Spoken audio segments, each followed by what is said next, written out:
چک سرگودا کے میں چک نمبر 35 کا رہنے والا ہوں. اسی وجہ سے مجھے 35 کہا جاتا ہے. اور خلیفہ صاحب نے جتنی بھی تقاریر کی ہیں، خطبے دیے ہیں، اس میں میرا ناگرام رسول کے ساتھ 35 کا لفظ ضرور استعمال کیا.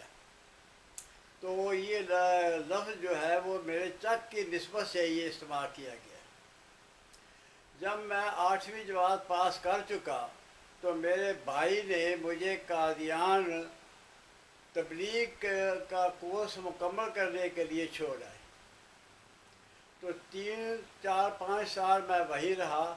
تو اس عرصے میں کچھ ایسی بات آ گئی کہ جس کی برابر سارے قادیان میں میں مشہور ہو گیا. وہ اپنی کبڈی اور فٹ بال کھیلنے کی وجہ سے ہوا تھا. تقریباً کوئی بچہ، کوئی جوان، کوئی بوڑھا ایسا نہیں تھا جو میرے نام سے ناواقف ہو. بہرحال اس کے ساتھ ساتھ میں یہ بھی عرض کر دوں کہ اگر میں کھلاڑی تھا تو اس کے جو مدرسہ احمدیہ میں ان طالب علموں میں بھی شمار ہوتا تھا جو ظہیر اور لائق ہوتے تھے. تو اس کے ضمن میں یہ بھی بات عرض کر دوں کہ ایک دفعہ مضمون نویسی کا مقابلہ ہوا. اس کا عنوان تھا مسلم موعود اور ہماری ذمہ داریاں. اس مضمون میں نے حصہ لیا تھا اور میں اس میں ساری جماعت میں فرسٹ آیا تھا. تو میں یہ عرض یہ کر رہا ہوں کہ میرا بھائی وہاں چھوڑا ہے تو میں نے تبلیغی جماعت کا کورس شروع کر دیا. 4 سال کے بعد جب تقسیم ہند کا وقت تقسیم ہند ہوا، اس وقت گرمی کا موسم تھا. تو اس وقت میں چھٹیوں میں اپنے گاؤں آیا ہوا تھا. تو فتنہ فساد شروع ہو گئے، ہنگامے شروع ہو گئے. تو خلیفہ صاحب نے ایک خطبہ دیا جس میں کہا کہ میں نے مرزا صاحب کی قبر پر جا کے یہ حلف اٹھایا ہے کہ میں یہ قادیان چھوڑ کر نہیں جاؤں گا اور یہیں مروں گا. تو جب ہم نے یہ خطبہ سنا تو اس کے ساتھ خلیفہ صاحب نے یہ بھی کہا کہ جو جوان اپنے اپنے گھروں میں گئے ہوئے ہیں، چھٹیوں پر گئے ہوئے ہیں، وہ اب مرکز کی حفاظت کے لیے، قادیان کی حفاظت کے لیے وہ یہاں آ جائے. تو ان کے اس خطبے اور اس تقریر کو سن کر میں بھی لاہور آیا، رتن باغ میں ٹھہرا. تو ابھی ہم رتن باغ میں پہنچے ہی تھے تو یہ معلوم ہوا کہ خلیفہ صاحب تو وہاں آپ یہاں سے آ گئے ہیں، قادیان چھوڑ کر آ گئے ہیں. اور سب جانتے ہیں وہ کیسی آئے، سب کو معلوم ہے. وہ برقع پہنا، ہوائی جہاز میں سوار ہوا اور رتن باغ میں آ گیا. اس وقت یہ بھی میں بتا دوں کہ شاید آپ لوگوں کو خیال ہو کہ اس وقت ایک جہاز خریدا گیا تھا اور اسی مقصد کے لیے خریدا گیا تھا کہ اگر کوئی ہنگامہ وقت ایسا آ جائے کہ مجھے قادیان چھوڑنی پڑے تو میں فوری جہاز پر چڑھ کر واپس اپنے کسی محفوظ مقام پر پہنچ جاؤں. سو خیر یہ بات انہوں نے جب کہی تو ہم نے یہی سمجھا کہ چاہے حضور کی کیونکہ زندگی ہمارے لیے بہت ضروری ہے، اگر وہ یہاں پاکستان میں آ گئے ہیں تو بہتر ہے. تو میں اس ایک کانوائے کے ذریعے قادیان پہنچا. اب میرے لیے وہاں 2 رستے تھے. ایک تو یہ تھا کہ میں قادیان میں رہ کر مرکز کی حفاظت کروں، دوسرا یہ تھا کہ میں باہر جا کر کسی گاؤں میں قادیان کی حفاظت کروں. تو میں نے یہ ترجیح دی کہ میں اپنے چند دوستوں کے ساتھ باہر جا کر کسی گاؤں میں قادیان کی حفاظت کروں. ان دوستوں میں سے ایک میرا دوست عبدالحمید ڈاڈا بھی تھے.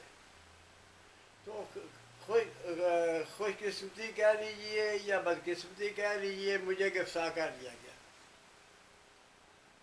تو میں حوالات میں آ گیا.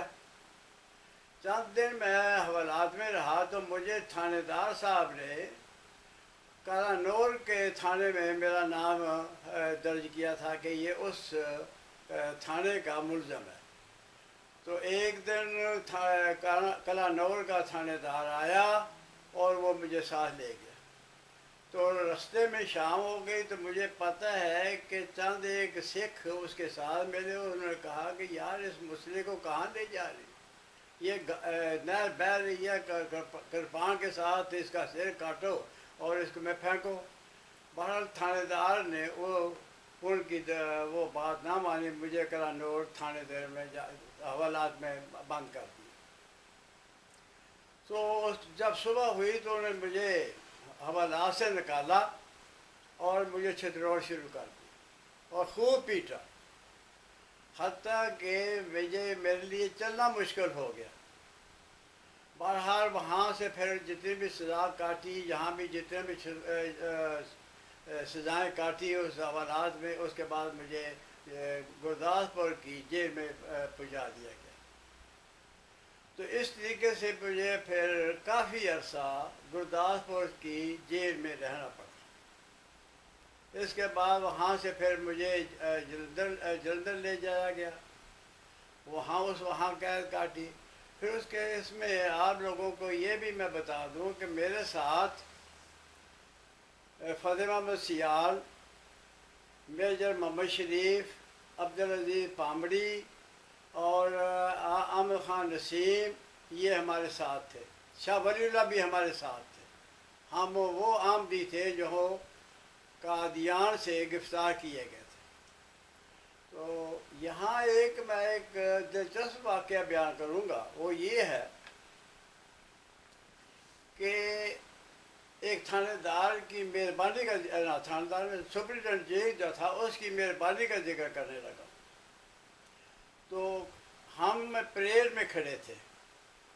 پریڈ ایک جیل کا اصطلاح ہے کہ دو لائنیں جو حوالاتی ہوتی ہیں وہ بنا لیتی ہیں، سپرنٹینڈنٹ صاحب جیل آتے ہیں اور وہ اس میں گزرتے جاتے ہیں۔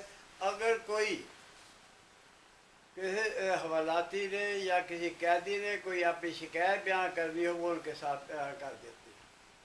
تو میں جب ہم کھڑا تھا وہ سپرنٹینڈنٹ صاحب میرے پاس آ کے کھڑے ہو گئے۔ انہوں نے کہا کہ آپ منڈیا تو کتوں کا رہنے والا ہے؟ انہوں نے پنجابی پوچھا میرے کو۔ میں آخیا جی میں چک 35 دا ہوں۔ تو انہوں نے کہا کہ نتی جاننا ہے؟ میں آخیا جی میں نتی ہائی سکول کا نہ کہ یہ طالب علم ہوں۔ خیر انہوں نے کہا کہ بھائی دیکھو ہم آپ کی کچھ بھی یہاں تو میں یہی کر سکتا ہوں آپ کے ساتھ کہ آپ لوگوں کو ایک الگ کمرہ دے دوں اور آپ وہاں رکھیں، اور مجھے یہ بھی کہا کہ اگر آپ پسند میں آپ کو اپنے گھر سے کھانا پہنچا دیا کروں گا۔ تو خیر اس کے بعد انہوں نے مجھے یہ پوچھا کہ آپ کا کوئی دوست بھی تھا وہاں؟ میں نے کہا ہاں میرے یہ دوست تھے۔ وہ خوش قسمتی سمجھ لیجیے کہ وہ لوگ اسی جلندھر میں مقیم تھے۔ ایک ایسا میرا دوست جو کہ بہادر سنگھ تھا، وہ کہنے لگا کہ وہ آگے دلی کی طرف چلے گئے، وہ یہاں نہیں ہے۔ تو جب تک میں جلندھر میں رہا، جلندھر کی قید میں رہا، اس وقت تک وہ سارے دوست میرے پاس آتے رہے اور وہ سپرنٹینڈنٹ صاحب نے مجھ پر بڑی مہربانیاں کی اور بڑی شفقت کے ساتھ انہوں نے مجھے رکھا۔ اور وہ پہلا قافلہ جو وہاں سے جیل قیدیوں کی رہائی کے لیے جنہوں نے پاکستان میں آنا تھا اس میں نے میرا نام رکھا۔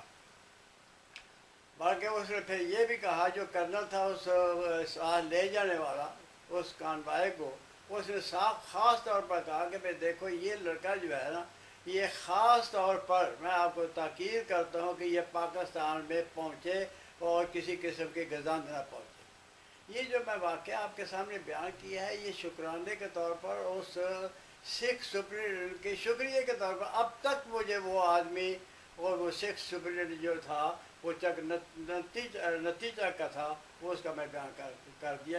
حالانکہ میں اس گفتگو کے ساتھ اس کا تعلق نہیں تھا، لیکن میں یہ سمجھتا ہوں کہ وہ اس نے مجھ پر بڑی مہربانی اس وقت کی تھی، باوجود ایک سپرنٹینڈنٹ تھا، لیکن میں قیدی تھا، لیکن اس کے باوجود اس نے مجھ پر بڑی شفقت اور محبت سے پیش آیا اور ہر قسم کا سہولت دی۔ اس لیے میں نے یہ ضمنی طور پر یہ بات بیان کر دی ہے۔ انسان پر یہ بھی فرض ہوتا ہے کہ جو آدمی اس پر احسان کرے اس کا شکریہ ادا کیا جائے۔ خیر، پھر میں واپس پاکستان میں آ گیا۔ اب میرا اصولی مقصد یہ ہونا چاہیے تھا کہ میں اپنی تعلیم کی طرف آؤں اور جو تعلیم ہے وہ مکمل کروں۔ اسی ضمن میں خلیفہ صاحب نے ایک